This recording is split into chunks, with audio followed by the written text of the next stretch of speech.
Fala pessoal, Rodrigo Vilhena aqui na área, trazendo mais um pouco de vídeo aqui sobre política brasileira, né? Ainda não começou o ano para os políticos, mas a gente sabe que a vida não para e para nós o bicho tá pegando, tá sempre corrido, né?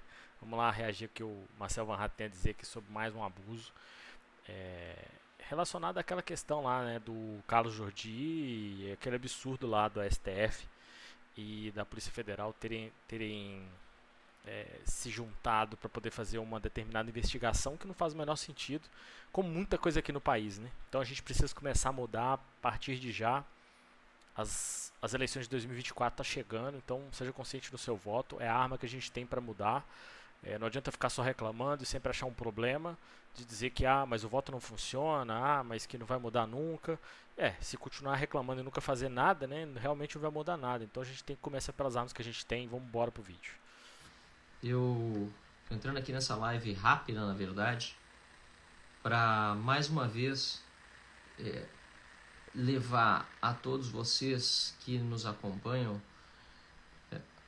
e também representando tantos outros parlamentares o nosso mais profundo sentimento de repúdio àquilo que está acontecendo hoje em relação aos abusos e a nossa expectativa de que com o início do ano legislativo, agora nos próximos dias, nós tenhamos a CPI do abuso de autoridade finalmente instalada.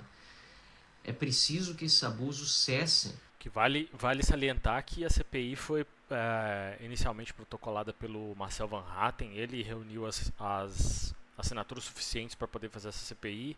A gente pode discutir muito qual é o valor dessa CPI ou de qualquer outra CPI. Afinal de contas, a gente teve muitas CPIs que não deram em nada. Mas a gente sempre tem a esperança de que algo vai acontecer em relação a isso. E vamos ver como é que vai ser. O que mais que ele tem para dizer? Vamos ver. Ontem nós tivemos uma coletiva ao lado do nosso líder da oposição, Carlos Jordi. Dissemos que ele continuava com a nossa confiança. Um absurdo o processo aberto contra ele, a busca e apreensão na sua casa, as acusações completamente infundadas. Basta ter o mínimo de bom senso para ver que isso é uma perseguição política ao líder da oposição. Nós fizemos uma manifestação ontem em Brasília. Eu estou agora na minha cidade, em Dois Irmãos. Não me manifestei desde manhã, justamente porque eu estava voltando, vindo no voo da manhã aqui para Porto Alegre.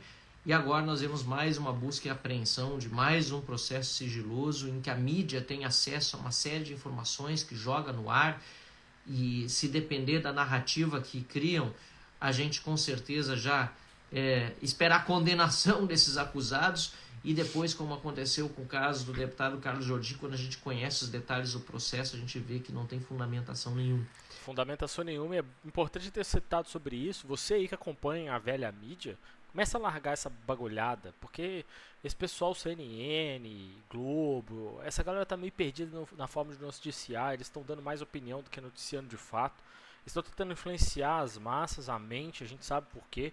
Afinal de contas, 60% de todo o orçamento está no portal da transparência, né? De todo o orçamento de 2023 relacionado à comunicação e propaganda do governo Lula foi dado para a própria Globo. Então você sabe que dificilmente você vai ver algum tipo de reportagem idônea. Aliás, toda reportagem deveria ser idônea, é só reportar os fatos. Mas aqui no Brasil a gente sabe que não é bem assim, né?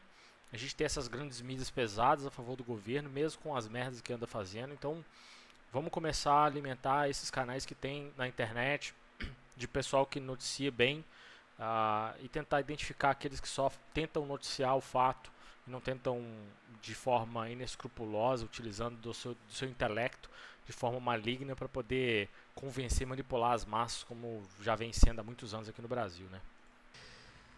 Nenhuma, perdão. Então agora estamos aguardando também a manifestação do próprio delegado Ramagem, que em fatos anteriores ao mandato, segundo o que está sendo veiculado, teve o seu gabinete, o seu imóvel funcional, a sua residência também devassados. É muito evidente que nós vivemos num estado de exceção, numa ditadura em que a oposição é perseguida. E como eu disse ontem, na coletiva de imprensa em Brasília, independentemente daquilo que há de acusação, existem prerrogativas parlamentares a serem respeitadas justamente para garantir que os representantes do povo possam exercer o seu trabalho com o máximo de isenção e independência possível. E isso já não está mais acontecendo no nosso país há um bom tempo. Eu, portanto, aqui deixo a minha solidariedade, tanto como já dei ontem ao deputado Carlos Jordi, também agora ao deputado Ramagem, em virtude da forma como está sendo conduzido o seu processo. Eu não tenho acesso aos autos, não temos como ter conhecimento, a não ser pelos relatos que vêm pela mídia, daquilo que eventualmente ele é acusado, mas o fato concreto que nós podemos observar sem a menor dúvida de estarmos cometendo qualquer... O que é bizarro, né? Se parar bem para observar as próprias palavras do deputado Marcel Van Hatten, ele deixa claro que eles não têm acesso aos autos. Você imagina, alguém do alto escalão do político brasileiro não tem acesso aos autos, o que não faz muito sentido, já que é uma investigação de uma pessoa pública, né? Acredita-se que os autos do processo deveriam ser abertos ao público. Faz todo sentido, afinal de contas é do interesse total da nação ter ciência sobre o que é que determinadas figuras políticas e públicas, obviamente, consequentemente, né, estão sendo investigadas.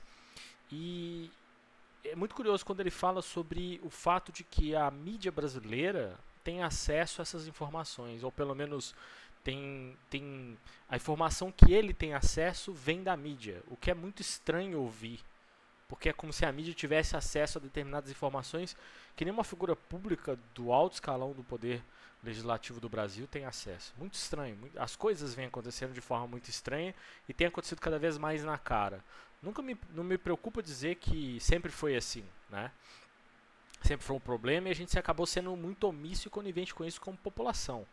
Mas o que me deixa assustado nesse sentido é observar que esse pessoal não tem mais medo de esconder, ou vontade ou medo de esconder qualquer absurdo que eles tentem fazer.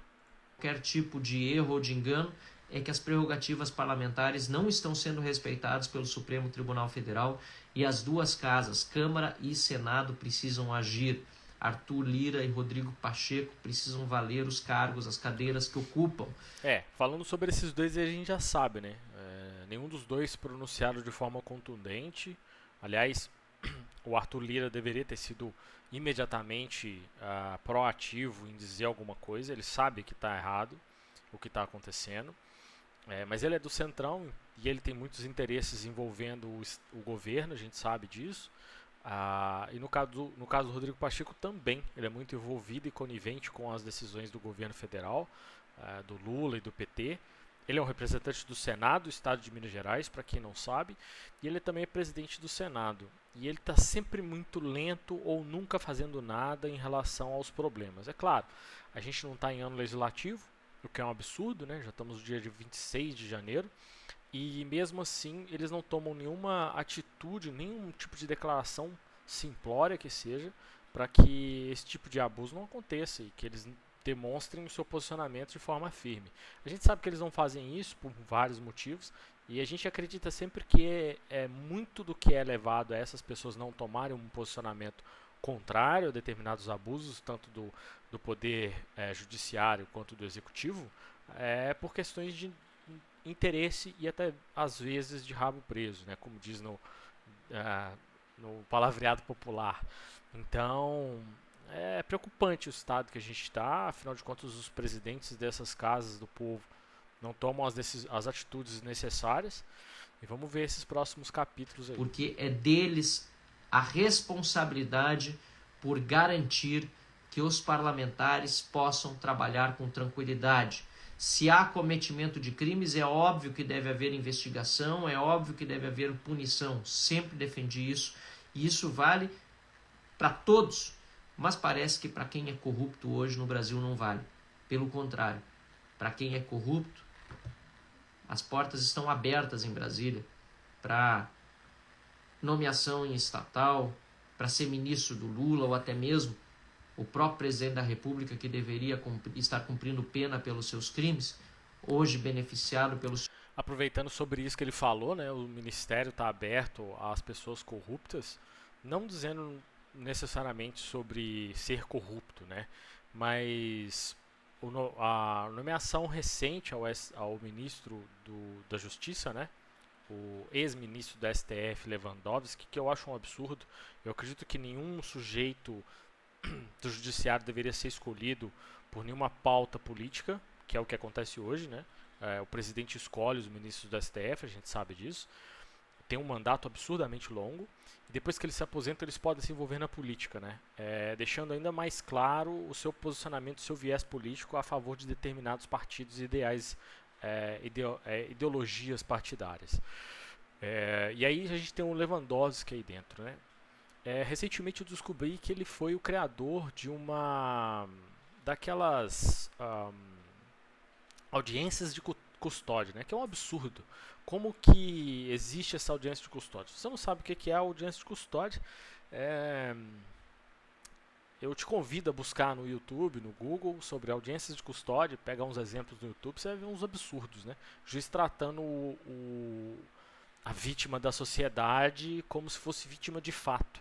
O criminoso, que já tem 18 passagens por crimes cometidos, já foi colocado como tal, como criminoso, e no fim das contas ele está lá sendo bem tratado na audiência de custódia. Muitas vezes essa audiência de custódia serve para libertar esse vagabundo antes que ele mesmo cumpra qualquer tipo de pena, o que é um absurdo. Esse cara que idealizou e inventou essa coisa, essa bizarrice da justiça brasileira, hoje é ministro da Justiça. Então a gente sabe que a segurança pública do Brasil vai continuar a mesma coisa que está, se a gente não começar a cobrar dos nossos legisladores e também dos nossos prefeitos agora em 2024 e escolher bem a pessoa que a gente vai escolher para a nossa cidade. O Supremo Tribunal Federal, apesar de toda a corrupção comprovada que ele mesmo cometeu, seus comparsas, a quadrilha que o cerca, apesar de tudo isso, foi liberado para concorrer, hoje presidente da República. É uma inversão de valores tremenda no país. E quem é honesto, quem quer realizar o seu trabalho com tranquilidade, já não tem mais esta segurança. Eu, portanto, aqui finalizando, disse que seria uma live rápida, quero agradecer. É isso, queria só trazer esse vídeo do Marcel Van Hatten, agradecimento dele para o pessoal dele que assiste ele, também meu agradecimento a quem está aqui assistindo esse vídeo. Já sabe, se curte política, se inscreve no canal aí, meu nome é Rodrigo Vilhena, você é muito bem-vindo, dá uma força pra gente aí, é isso, tamo junto, valeu.